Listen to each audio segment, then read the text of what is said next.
안녕하세요. 이번에는 제 남동생을 섭외해 왔는데요.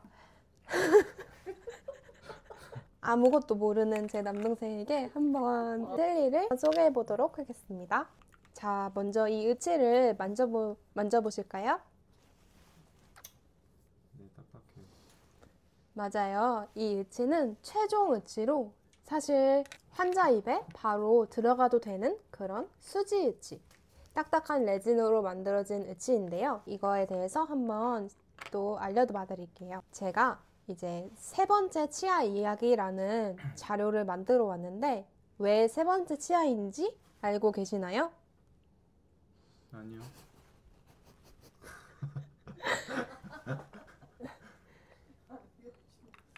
제 동생은 참고로 치아가 빠지면 계속 나는 줄 아는 그런 사람인데요. 한 몇 주 전에 제가 제대로 알려줘서 이제 유치와 영구치의 개념을 확실히 알아냈습니다.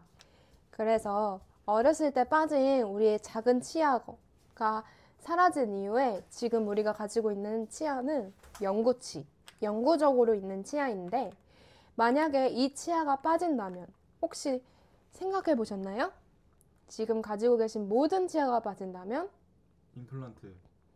근데 임플란트를 나사를 다 심은다면 엄청나게 또 힘들고 잇몸조차가 없다면 어떨까요? 틀리해요.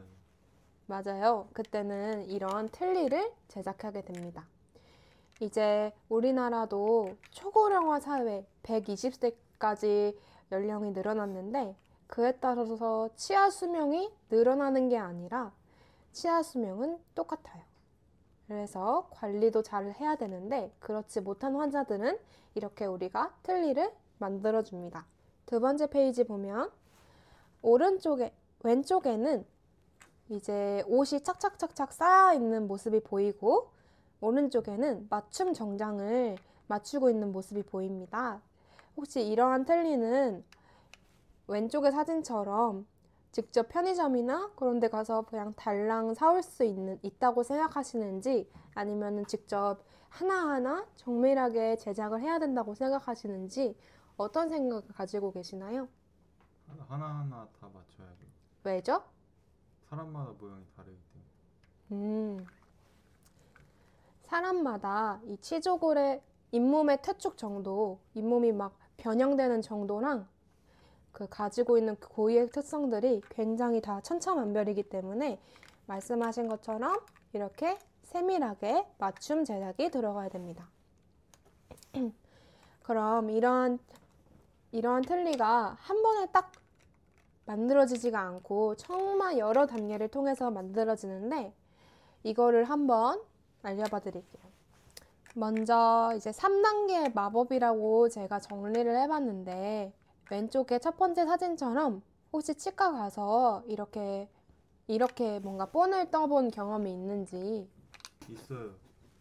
그와 마찬가지로 우리 무치약 환자들도 이 구강에 본을 총 2번을 뜨게 됩니다. 첫 번째는 치과에서 선생님들이 인상을 떠주는데 이렇게 똑같이 예비 인상이라고 1차 인상이라고 불리고 그 인상제에 이런 인상 떠져 있잖아요. 여기에 석고를 부어서 모형을 만드는 거예요. 마치 초콜릿 몰드에 초콜릿을 부어서 초콜릿을 만들어내는 것처럼.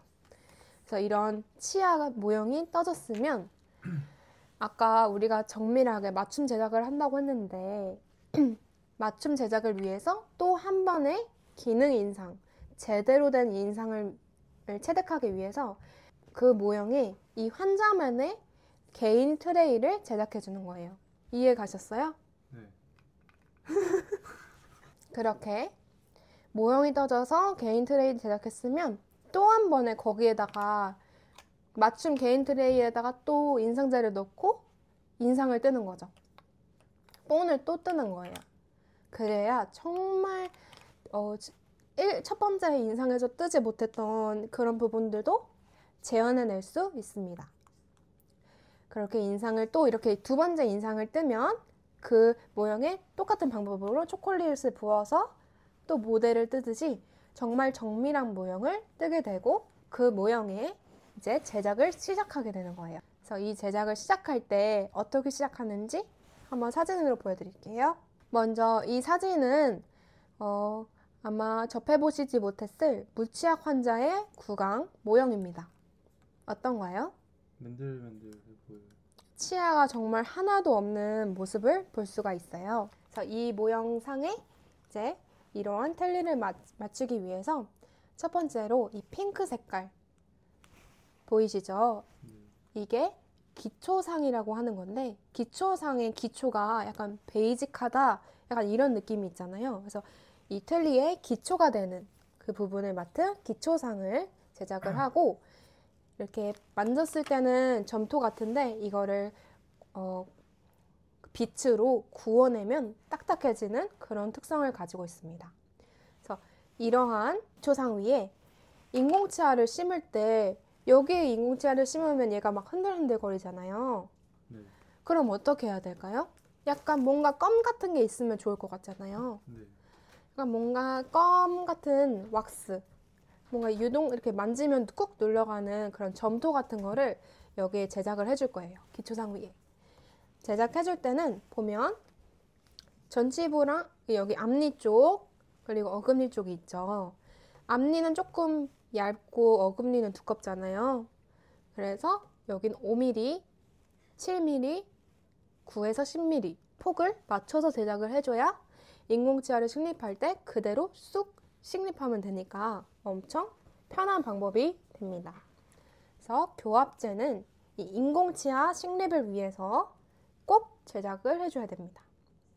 그리고 이 상악이랑 이거를 상악이라고 해요. 윗니. 그럼 이건 뭘까요? 학. 그래서 상악 그리고 하악이 있습니다. 그래서 보시면 혹시 각도가 보이시나요? 네. 그 각도가 어때 보이나요? 앞으로 튀어나와 있는 어떤 게 앞으로 튀어나왔죠? 상하기.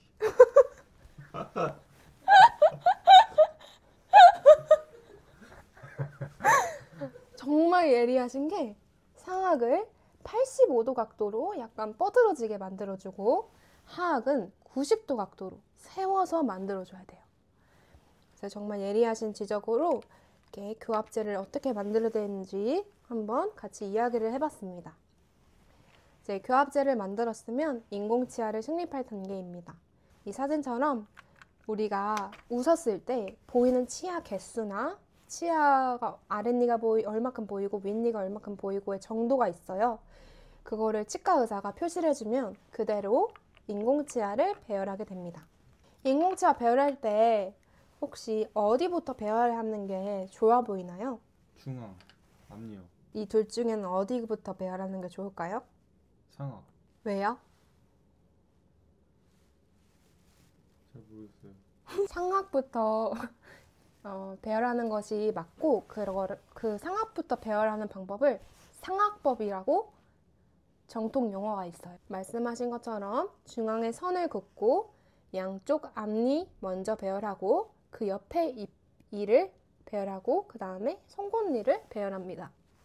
그 다음에 작은 어금니 2개, 큰 어금니 이렇게 차례대로 쫙 배열을 해줍니다.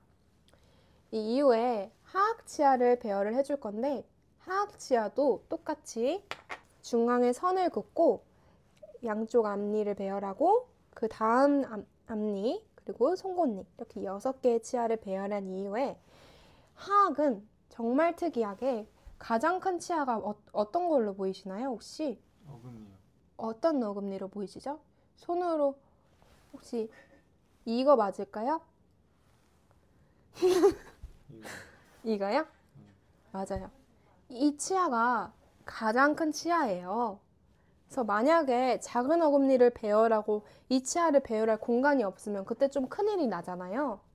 그래서 하악을 배열할 때는 상악에서는 차례대로 배열했던 거랑 다르게 이 가장 큰 치아 먼저 배열을 해줘야 돼요. 다음에 작은 어금니 배열하고 마지막 제일 끝에 이를 배열을 해줍니다.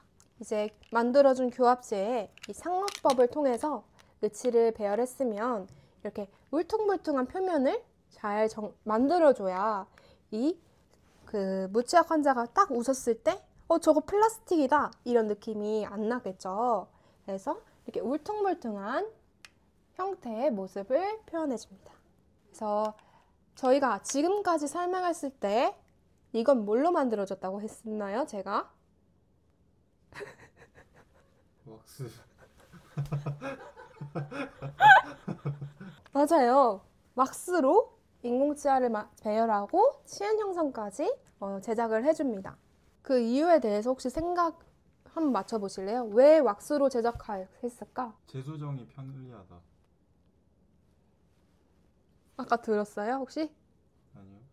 우리가 처음부터 이 딱딱한 재료로 제작을 했는데 환자의 구강에 꼈었는데 환자가 너무 아프다. 그러면 이 딱딱한 재료를 우리가 구부리거나 형태를 수정할 수가 없겠죠. 그래서 재수정하기 위해서 왁스로 최대한 완벽하게 만든 이후에 환자 구강 내에 맞춰보고 이제 편안하고 별 문제가 없다 하면 이 딱딱한 재료로 바꿔주는 거예요.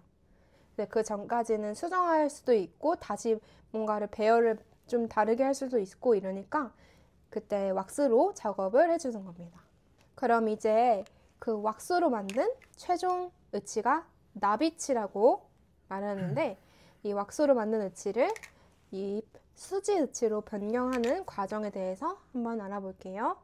먼저 이 으치를 왁스로 만든 으치를 뭔가 땅 속에 묻는 거예요. 석고로 메모를 한 다음에 한천이라고 아시나요? 혹시 묵 같은 재료가 있는데 그 묵으로 메모를 해서 얘를 완전히 표면에 드러나는 곳이 없이 완전히 잠기게 합니다.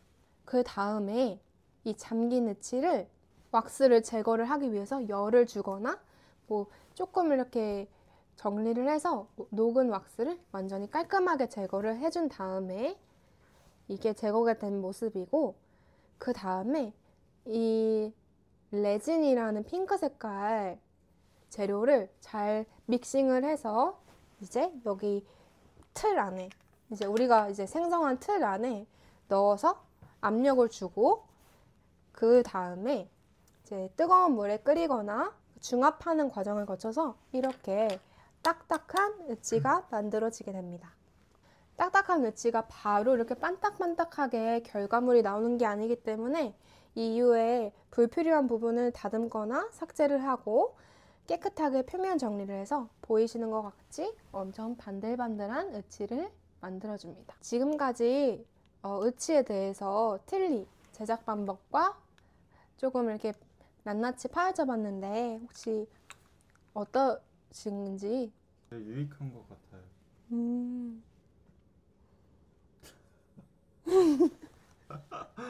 그리고 제가 이제 동생으로서 제가 지금 편입을 해서 1년 만에 이걸 만들었는데 어떻게 생각하시나요? 신기한 것 같아요.